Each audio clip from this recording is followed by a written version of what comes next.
가르침이라고 생각하는데, 오늘 제가 이제 주제와 관련해서 이제 교육을 얘기하기 전에 그 금융에 대해서 제가 이제 여러분들에게 매주 조금씩은 어쨌든 간에 정리를 하고선 좀 이제 여러분들이 그 복습을 한 차원이라도 생각해도 좋고요. 하는데, 오늘 이제 금융에 대해서 제가 이제 여러분들에게 전하고 싶은 것은, 우리가 최근에 보게 되면 이제 신용경색 단계를 이제 많이 얘기를 합니다. 크레딧 크런치요. 영어로 표현하게 되면요. 아니면 그것보다 약간 완화된 수준으로 표현하는 것이 크레딧 스퀴즈라고, 신용이 위축되고 있다. 소위 말해서 돈이 그러니까 잘 안 돈다는 얘기죠. 돈이 잘. 우리가 신용 경색이라는 것은 우리가 사람 몸에 비유한다면 사람 몸에 피가 잘 돌아야 되잖아요. 순환해야 되잖아요.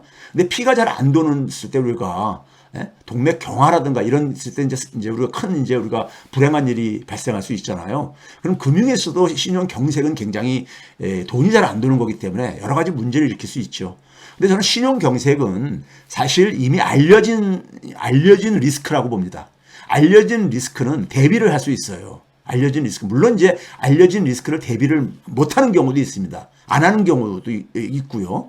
그렇지만은 신용 경색 같은 경우는 많은 이제 그러니까 경제 주체들이 대비를 하고 있고 사실 거기에 대해서 대응책을 마련을 하고 있습니다. 그래서 저는 뭐냐면 신용 경색을 많은 전문가들이 경고를 하고 있지만은, 그래서 경기 침체라든가 이런 것도 다 신용 경색과 관련되어지는 거죠. 근데 저는 오늘 여러분들에게 말씀하고 싶은 것은 그린 스완에 좀 초점을 좀 여러분들에게 맞춰주고 싶어요. 그린 스완 하게 되면 여러분들 떠오르는 것 중에 하나가 뭐냐면 블랙 스완이라는 용어 있죠. 블랙 스완이요. 그러니까 되게 우리가 스완하게 되면 백조, 우리가 하얀색인데 흑조가 이제 가끔가다 이제 우리가 있는데, 그러니까 이건 굉장히 예외적인 경우잖아요. 예외적인 경우요. 그러니까 우리가 이제 블랙스완 하게 되면 되게 금융에서 어떤 의미로 얘기를 하냐면은 일어날 확률은 굉장히 작은데 한번 일어나게 되게 되면은 이 대형 그러니까 우리가 손실을 수반할 수밖에 없는 거, 대형 리스크로 발전하는 경우를 우리가 되게 블랙스완이라고 얘기하잖아요. 혹은 통계학적인 표현으로 얘기할 때는 꼬리 리스크로 되게 우리가 얘기하는 부분이 바로 그거죠. 꼬리 리스크. 꼬리 리스크는 우리가 여러분들 혹시 고등학교 때 통계를 공부하셨으면 표준 편차와 관련해 가지고 그 종 모양의 이런 곡선 있잖아요. 그게 꼬리 쪽으로 가게 되면, 오른쪽이나 왼쪽이나 꼬리 쪽으로 가게 되면은 일어날 확률이 굉장히 작은 거잖아요. 꼬리 쪽은요. 그랬을 때 이제 그래서 테일 리스크하고 이제 그러니까 우리가 비슷한 내용으로 블랙 스완을 얘기를 하고 그러는데, 근데 그린 스완 하게 되면은, 그린이라는 것은 결국 뭡니까? 생태, 환경 이런 문제잖아요. 생태와 환경 문제잖아요. 그래서 사실 생태라든가 기후 문제와 관련된, 그러니까 우리가 이 블랙 스완이라고 생각하면 됩니다. 해야 되는데, 이거를 좀 이제 우리가 좀 이제 좀 주목을 해야 된다는 것을 좀 말씀드리고 싶고요. 신용 경색에 대해서 먼저 좀 한번 정리를 하고 좀 넘어가겠습니다. 오늘도요. 연준에서 그러니까 우리가 5월 초에 이제 금융안정 보고서가 나왔습니다. 1년에 2번 이제, 그러니까 한국은행도 1년에 2번 이제 국회에다가 금융안정 보고서를 제출을 하지요. 제출을 하는데 금융시장의 상황에 대해서 정리를 한 것이죠. 그래서 거기에서 이제 나온 얘기이기도 하고, 그 다음에 이제 시카고 연준, 미국의 지역 연준이 13개가 있는데, 시카고 연준에 이제 회장을 맡고 있는 굴습이라는 시카고 대학 경제학자 출신인데요. 제가 괜찮다고 평가하는 학자 중에 하나입니다. 인데 이 굴습이도 이제 그러니까는 이걸 소개를 했죠. 소개를 했습니다. 크레딧 스퀴즈라는 표현으로 이제 시작을 했죠. 신용이 그러니까 위축이 시작되고 있다. 그래서 이제 뭐냐면 침체가 이 가능성이 있다. 이런 얘기를 했죠. 이런 얘기하면서 그다음에 이제 그러니까는 구체적으로는 뭐냐면 크레딧 크런치라는 것을, 크레딧 크런치 혹은 적어도 신용의 위축은 그러니까 지금 시작되고 있다. 이런 표현을 이제 그러니까는 한 것이 이제 알려졌고요. 그다음에 연준의 금융안정 보고서가 실제로 나왔는데, 거기서는 파이낸셜 타임스에서는 금융안정 보고서를 어떻게 했냐면, 연준이 크레딧 크런치, 신용 경색의 리스크를 경고했다. 지금 미국 은행들이 굉장히 그러니까는 그 소용돌이 치고 있는데 그 이후에 그러니까는 신용이 경색 단계로 지금 진화하고 있는 것을 경고하고 있다 이런 얘기를 하고 있잖아요.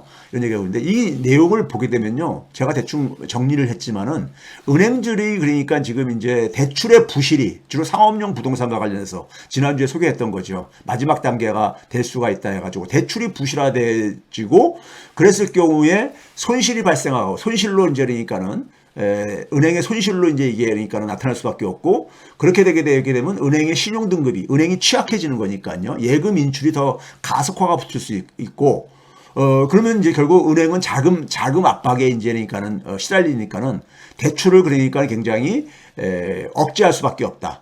대출을 억제하게 되면은 아무래도 자산 시장에 유동성의 공급이 줄어드는 거기 때문에 자산 가격이 하락할 수가 있고 그다음에 돈이 필요로 하는 가게나 기업에게 그러니까는 자금 조달 비용을 증가시킬 수 있다. 뭐 이런 식의 이제 그러니까는 우리가 상식적으로 이해할 수 있는 그러한 하나의 시나리오들이죠. 이것들이 지금 그러니까 이제 걱정이 된다. 뭐 이런 얘기들을 지금 이제 연준의 금융안정보고서에서 얘기를 하는 건데 이건 지난주에 제가 한번 정리를 했던 거죠. 그 실제로 보게 되면은 제가 이 은행의 지금 상황을 이해하는 데 속에서는 은행의 대체대조표를 가지고 이해하는 것이 가장 쉽게 이해할 수 있다. 제가 그랬잖아요. 은행의 사업 모델은 기본적으로 남의 돈의 대표적인 형태는 고객의 예금이라든가 빌린 돈, 차입, 그러니까 은행채를 발행한다든가 해가지고 빌린 돈, 이것을 가지고 이제 그러니까는 대출이라든가 아니면 수익증권에다가 투자를 해가지고 소위 그 이익을 만들어내는 방식이다 그랬잖아요. 은행의 기본적인 사업 모델은요. 그런데 우리가 왜 고객의 예금이 인출되기 시작했느냐? 그 근본 뿌리는 제가 뭐라 했습니까요? 이 연준이 작년 3월 달부터 빠르게 금리를 인상을 하면서 단기 금리 인상을 그러니까 굉장히 유도를 했습니다. 소위 영래포 방식으로 해가지고요. 단기 금리를 빠르게 인상을 했습니다. 왜? 연준이 우리식으로 얘기하면 기준금리를 올렸는데도 불구하고 시장금리가 안 올라가게 되면은 인플레 억제에 별로 효과를 못 보니까요. 그래서 단기 금리 쪽을 가능한 빠르게 그러니까 같이 끌어올렸던 거죠. 빠르게 끌어올렸다 보니까는 작년 11월 이후부터 장단기 금리 역전 현상이 생겼다 그랬잖아요. 장단기 금리 역전 현상이 생기면서 고객들이 은행에다가 그러니까 소위 말해서 그 세이빙 디파짓이라고 이제 미국은 저축성 예금이요. 우리로 얘기하면 정기 예금 같은 거죠. 여기 예금의 금리가 단기 그러니까 우리가 소위 이 고객들이 단기로 그러니까 운용할 수 있는 그런 수익성 자산들보다 더 금리가 낮아짐으로써 고객 예금이 그러니까 빠져나오게 되고 그게 사실은 대형은행들부터 이미 시작됐다 그랬었죠. 작년 그러니까 3월 달부터 대형은행에서 고객 예금이 인출이 진행이 됐습니다. 그런데 대형은행은 사업이 굉장히 다각화 시켜놓다 보니까 이 충격이 별로 그러니까 크지 않았던 겁니다. 크지 않았던 것이고요. 근데 이제 이게 연말되게 되면서 올해 연초되면서 작년 연말과 올해 연초되면서 지역의 이제 소형은행들에서도 이제 이게 예금이 빠져나가는데 소형은행들은 이것을 그러니까 감당할 역량이 좀 적다 보니까 거기서부터 이제 문제가 이제 그러니까 이제 노출되기 시작했다 했잖아요. 또 한편으로는 뭐냐면은 은행들이 그러니까 투자한 수익증권들의 대부분 채권인데 채권의 대부분은 미국채라든가 정부 기관들이 발행한 MBS 주택담보대출 이거 가지고 이제 그러니까 만든 채권이죠. 주택담보대출 증권이요. MBS라고 우리가 하죠. 모기지 백드 시큐리티를 해가지고요. 이런 것들의 채권 가격이 많이 하락했다 그랬잖아요. 이 장기 금리도 빠르게 올라가면서 채권 가격이 하락했다는 얘기죠. 그럼으로써 그러니까는 이 수익증권의 장부상의 손실이 진행되고 있었는데 이것이 그러니까 하나의 이 은행의 그러니까 취약성을 사실 키워왔던 거죠. 단지 뭐냐면 이게 실리콘밸리 은행이 그러니까 파산하기 전까지는 이게 잠복되어 있었던 거죠. 장부상으로만 손실이 그러니까는 형성되고 있었으니까요. 그러면 이 부분과 관련해 가지고 구체적으로 최근에 한번 봐보세요. 미국의 그러니까 전체 상업은행들의 예금입니다. 예금이 그러니까는 보시게 되게 되면은 올해 들어와서도 지난해 연말에 좀 이렇게 떨어졌다가 올해 들어와서 특히 뭐냐면은 3월 이후에 급격하게 이제 그러니까 하락을 한 게 보이죠. 이게 5월 3일까지인데 5월 3일까지 이제 그러니까 연준 자료인데요. 예금 인출이 그러니까는 3월 달에 이제 그러니까 급격하게 이제 그러니까 빠져나갔었죠. 3월 달에 그러니까 미국 은행 사태가 그 집중됐었으니까요. 그런데 여전히 지금도 그러니까 진행형이다. 그 인출액의 규모는 줄어들었지만은 여전히 진행형이라는 것이 이제 그 데이터상 확인되는 것이고요. 그 다음에 이제 그 4월 달까지 데이터가 나왔기 때문에 제가 다시 업데이트 하지만은 미국 정부가 그러니까 돈을 빌리기 위해서 발행한 채권이죠. 미 국채의 그러니까 채권 가격이 액면가 발행할 때 가격하고 시장 가격이 있는데 파란색 기둥이 그 발행할 때 가격이고 그다음에 그 시장에서 형성된 가격이 주황색 기둥인데 이게 보게 되면 작년 그러니까는 3월 달부터 역전이 되잖아요. 파란색이 더 크잖아요. 주황색보다도요. 그러니까 이게 바로 이제 작년 3월 달에 연준이 금리를 인상하면서부터 발생하게 된 겁니다. 그래가지고 작년 10월 달 경우에 보게 되면 아주 그냥 가장 최대로 벌어집니다. 파란색 막대기하고 주황색 막대기의 격차가 최대로 벌어지게 되죠. 그러니까 채권에 투자한 사람들이 굉장히 손실을 보게 된 겁니다.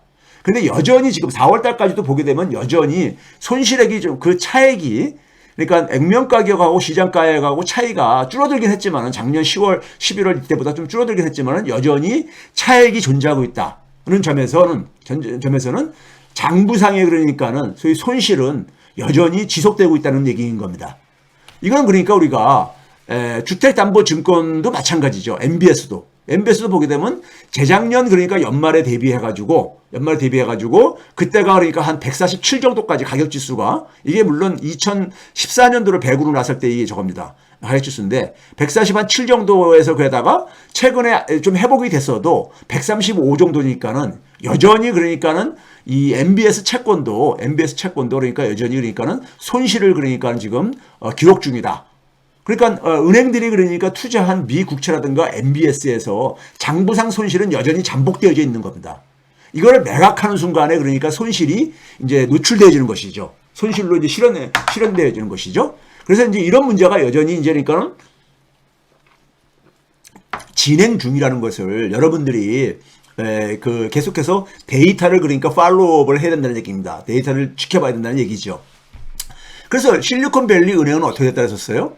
예금이 이제 제가 이제 번호를 매겨놨습니다. 혹시 여러분들이 그 이해를 좀 돕게 하기 위해서. 고객 예금이 인출이 일어났죠. 특히 여기는 뭐냐면은 스타트업 기업들이 그러니까는 자금난에 시달리면서 자금 유입이 중단되어지면서 운영 자금으로 이제 그러니까 예치했던 자금까지 그러니까는 인출을 하면서 더 예금 인출 사태를 악화시킨 거죠. 그랬을 때 실리콘밸리 은행은 자기들이 보유하고 있는 수익증권을 매각을 한 거죠. 그러다 보니까 손실이 그러니까 이제 노출되게 되고 손실 노출되다 보니까 그것을 자본금을 그러니까 상각시킬 수밖에 없는 자본금을 그러니까 우리가 그걸로 떼올 수밖에 없었던 것이고요. 그러니까 은행의 신용이 하락하게 되고 예금이 그러니까 뱅크런 사태가 일어났던 거죠. 고객들이 예금을 그러니까 이제 인출하면서 파산이 일어나진 거죠. 퍼스트 리퍼블릭 뱅크는 굉장히 대형 은행이라 그랬죠. 여기도 마찬가지로 고객 예금 인출 사태가 진행이 됐었습니다. 근데 여기는 차입으로 메꿨다 그랬죠. 차입으로 메꿨는데 이게 이제 그러니까 고객들이 예금을 인출하는 것을 다 메꾸기에는 차입이 부족한 거죠. 차입액이요. 그래서 여기도 파산한 거죠. 근데 대형은행이다 보니까 파산시킬 수가 없고 대형은행 파산시키다 보면은 그것이 금융 시스템에 여러 은행들의 그러니까는 파급 효과가 크다 보니까는 JP 모간 체이스한테 인수를 시킨 것이고요. 그다음에 이제 지역 이제 소규모 은행들, 지역 은행들, 미국은 지역 소규모 은행들이 굉장히 많습니다. 중소기업이라든가 자영업이라든가 혹은 그다음에 개인들을 대상으로 해가지고 대출업을 많이 하는.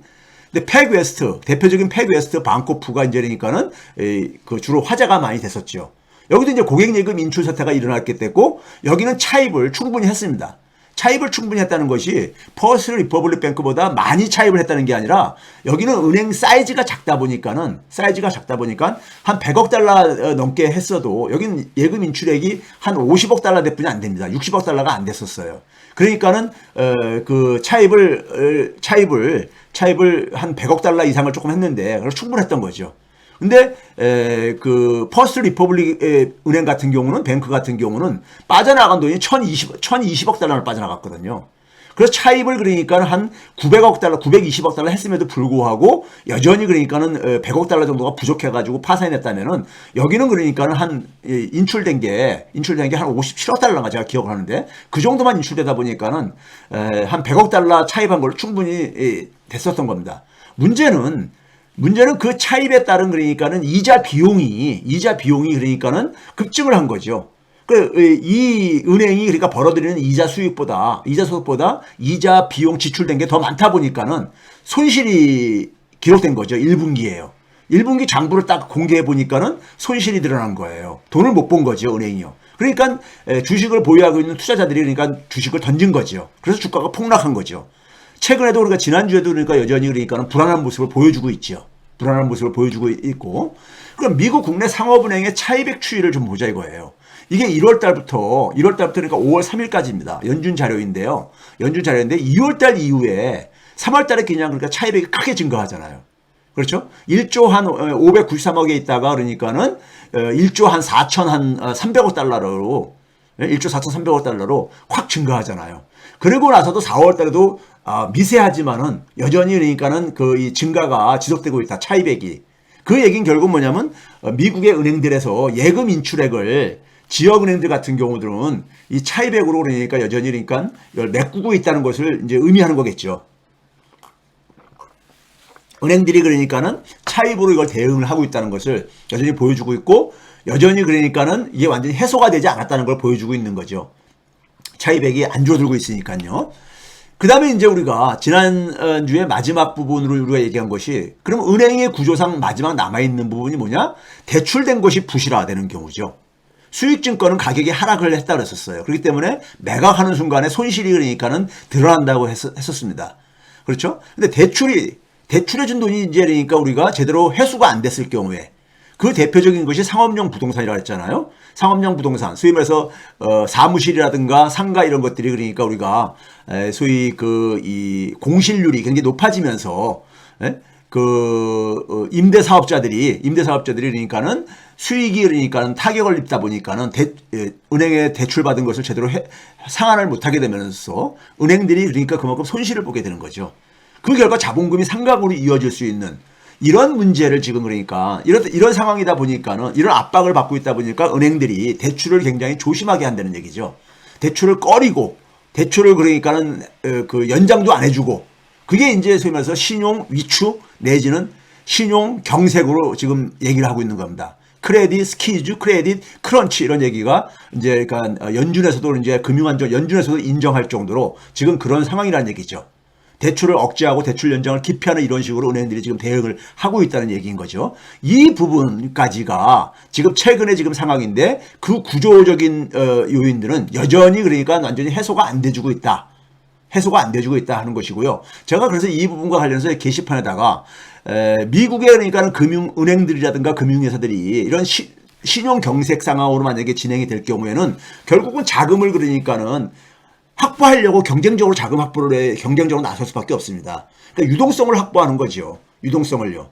자기가 그러니까 예를 들어서 지출할 돈은 있는데 현금을 그러니까 가능한 많이 확보하려고 할 게 아닙니까? 그랬을 경우에 은행들은 그러니까 금융회사들은 해외에 그러니까는 소위 내보낸 돈들도 회수할 수밖에 없지요. 그런 것들이 그러니까는 우리나라에 미칠 수 있는 영향 같은 것도 여러분이 그러니까는 고려를 해야 된다. 지켜봐야 된다. 이런 얘기입니다. 그럼에도 불구하고 신용경색은 이미 그러니까는 알려진 하나의 리스크다 이겁니다. 알려진 리스크이기 때문에 저는 이 리스크보다도 그래서 대출액이 그러니까 조금 이제 위축이 됐어요. 이게 그림상 그러니까 이 꺾어진 게 굉장히 커서 그렇지만은 이게 이제 1월달 이후에 그러니까 가장 많이 하락했던 하락이 4월달까지인데요.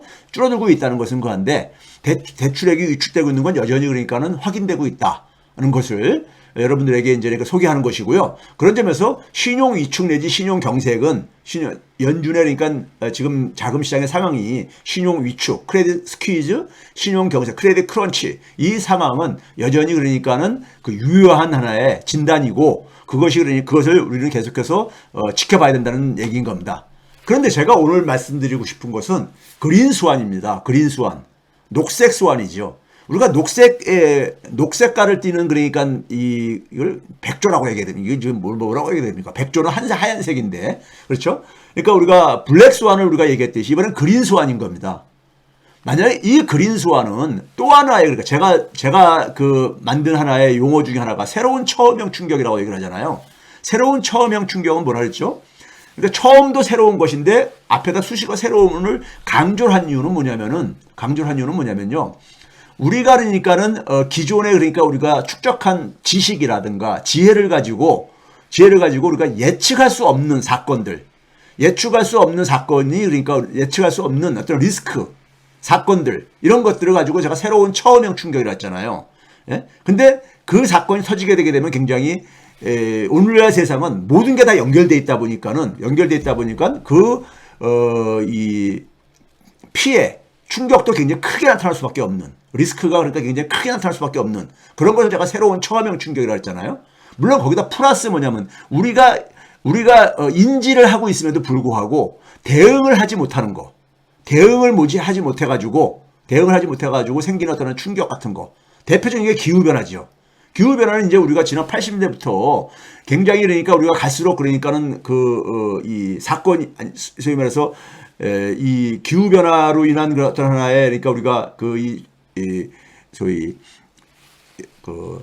뭡니까요? 많은 어떤 커다란 피해를 준 어떤 기후변화 사태들이 갈수록 그러니까 횟수가 많아짐에도 불구하고 많아지고 있고 그 다음에 이것이 갈수록 심각해지고 있다는 것을 우리가 알고 있음에도 불구하고 사실 대응책을 못 만들고 있잖아요. 이런 것도 새로운 처음형 충격입니다. 왜냐하면 기존에 그러니까 우리가 살아왔던 하나의 시스템 그리고 기존에 우리가 가지고 있는 하나의 이 삶에 대한 어떤 하나의 그 방식 이런 것들을 그러니까 쉽게 바꾸지 못해가지고 그러니까는 그냥 저 앞에 눈앞에 이제 지진이 나가지고 쓰나미가 몰려올 줄 알면서도 거기서 우리가 대피하지 못하고 있는 이런 이제 모습들인 거죠. 이런 것들을 되게 제가 새로운 처음형 충격이라고 그러죠. 그러면 이제 우리가 그다음에 다음 차례 오는 새로운 처음형 충격이 될 가능성이 높은 것이 바로 그린 스완이라 이겁니다. 그린 스완이요. 그러니까 글로벌 금융위기도 새로운 처음형 충격이었었죠. 글로벌 금융위기도요. 뭐 더 오래전으로 거슬러 올라간다면은 사실 그러니까 미국의 9.11 사태 같은 경우도 새로운 처음형 충격입니다. 미국은 사실 그러니까는 미국이 그러니까 국가라는 나라를 만들어진 이래 미국 영토 안에서 그러니까 전쟁이 일어난 경우는 없거든요. 사실 그러니까 진주만 폭격 사건 같은 그러니까 이런 그 기습적인 어떤 공격을 받은 걸 빼놓고는 보게 되면요. 근데 미국 본토의 심장부가 소위 말해서 그러니까 테러 집단에 의해 가지고 공격을 받으려고 누가 예측을 할 수 있었겠어요. 그래서 굉장히 대형 피해로 발생을 했었던 것이 9.11 사태였었잖아요. 근데 글로벌 금융위기 혹은 코로나 팬데믹 우리가 경제에 영향을 미친 대표적인 것을 최근에 보게 되면 이런 것들이 새로운 처음형 충격이죠. 글로벌 금융위기도 이걸 예측을 못했던 거예요. 물론 극소수의 일부 전문가들이 이것에 대한 경고를 하고 그랬지만은 대다수 제도권 내에 있는 그러니까는 지식인들, 경제학자, 경영학자, 심지어는 뭐냐면 현장에서 그러니까 있는 전문가들조차 이건 예상을 못했던 거죠. 그래서 골드만삭스 같은 경우도 이걸 가지고 대규모 손실이 발생했을 때 이걸 그러니까 천재에다가 비교를 했잖아요. 이건 인재가 아니라 천재다 하면서 이건 어쩔 수가 없었다. 뭐 이런 식으로 그러니까 자기들 손실을 합리화시키고 그랬었잖아요. 그 얘기는 뭐냐면은 자기들이 알고 있는 그동안의 지식을 가지고 이것이 그러니까 이런 일이 일어나리라고 예측을 못했다 이거죠. 그래서 이걸 이제 꼬리 리스크로 이제 그러니까 표현들을 많이 하고 그랬었죠. 코로나 팬데믹도 마찬가지잖아요. 근데 이러한 새로운 처음형 충격이 과거의 그러니까 충격들과 큰 차이라고 한다면 뭐냐면요. 이게 갈수록 그러니까는 여기에 대한 대응할 수 있는 수단들이 만만치가 않다는 얘기입니다. 비용이 굉장히 크게 든다는 얘기입니다. 굉장히 규모가 굉장히 크다는 얘기죠. 피해 규모가 크다 보니까는 거기에 따른 그러니까 우리가 대응할 수 있는 자원도 굉장히 많이 소진이 된다는 얘기죠. 글로벌 금융이라든가 코로나 팬데믹 터졌을 때 미국만 하더라도 미국의 중앙은행인 연준에서 그러니까 얼마나 많은 돈을 풀었습니까? 찍어냈습니까요? 그리고 국가의 채무가 얼마나 많이 증가했습니까요? 이걸 대응하기 위해서요. 그렇죠? 그만큼 많은 그러니까는 비용을 유발한다는 얘기죠. 많은 비용을요. 그렇죠? 그런데 그린스완 같은 경우는 그린스완이 기존의 새로운 초험형 충격과 차이점이 있다면 뭐냐면요. 이제 대응 수단이 별로 남아있지 않다는 얘기인 겁니다. 이게 참 끔찍한 거예요. 금융위기 때라든가 코로나 팬데믹 때는 그나마 우리가 대응 수단을 어느 정도 갖고 있었는데 이제 그게 마땅히 없다는 얘기인 겁니다. 거기다가 뭐냐면 또 공통점은 코로나 팬데믹처럼 이것이 비경제적 공급 충격을 수반한다는 점입니다. 그린스완은 기후변화는 이거는 그러니까 비경제적인 요인이잖아요. 비경제적인 요인인데 그린스완이 터지게 되게 되면 인플레이션 굉장히 급속도로 증가할 수밖에 없습니다.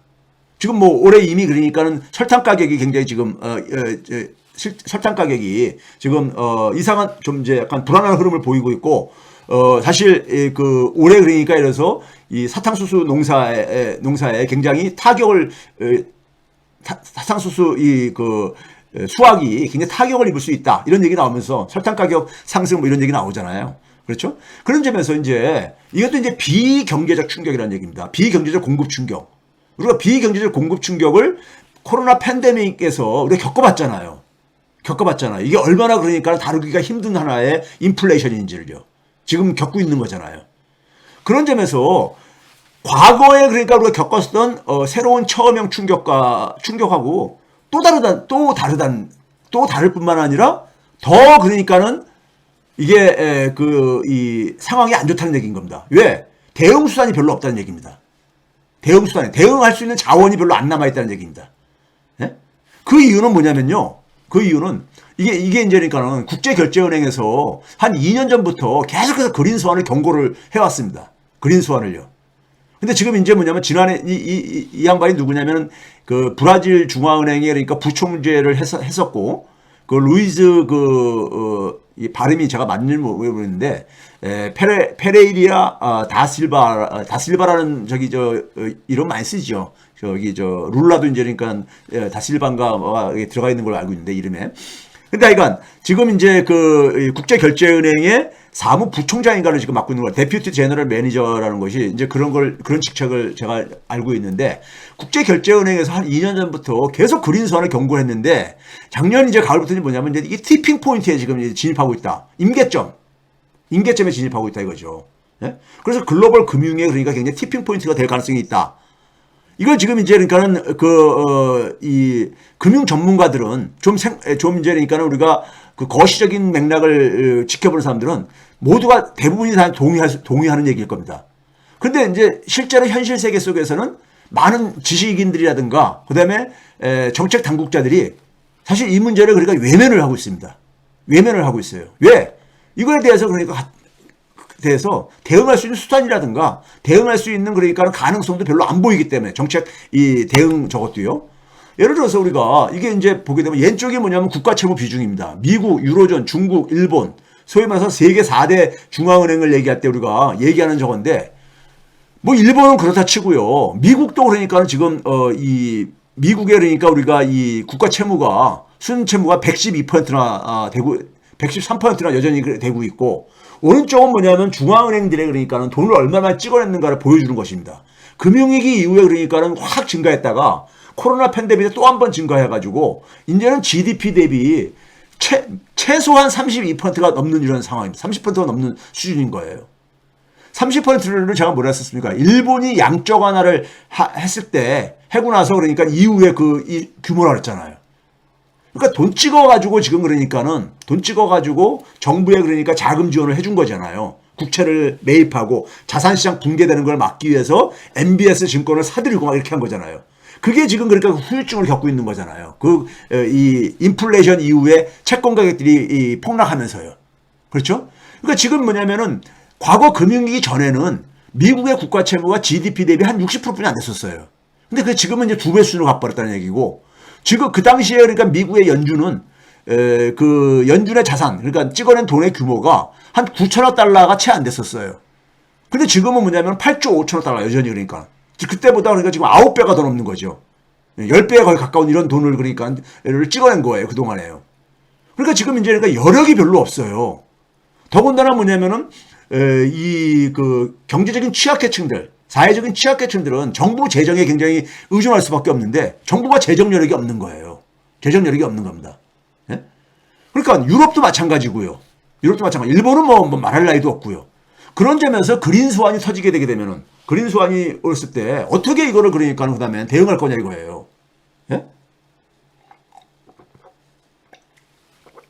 그린 스완이 왔을 때 금융시장이 그러니까 만약에 그거를 또 막기 위해서 그다음에 이제 뭐냐면 그걸로 인해 가지고 많은 취약계층들이 어떤 하나의 이런 피해가 발생했을 때 정부랑 그다음에 중앙은행이 나서야 되는데 중앙은행이 지금 나설 수가 이제 나설 그 여력이 없는 상황에 지금 내몰리고 있다는 얘기인 겁니다. 그래서 더 끔찍하다는 얘기인 거죠. 그래서 이 부분을 근데 우리는 모두가 그러니까 기후변화의 문제를 우리는 모두 그러니까 다들 사실 동의하고 있고 피부로 느끼고 있잖아요. 근데 사실 대응책을 못 만들고 있잖아요. 이게 참 이제 큰 문제라는 얘기인 겁니다. 큰 문제라는 얘기고요. 그래서 이 부분을 그러니까 여러분들이 주의 깊게 그러니까는 항상 이건 하나의 상수로서 이제 이미 우리 삶 속으로 들어오고 있다는 얘기입니다. 금융 분야에서 거요.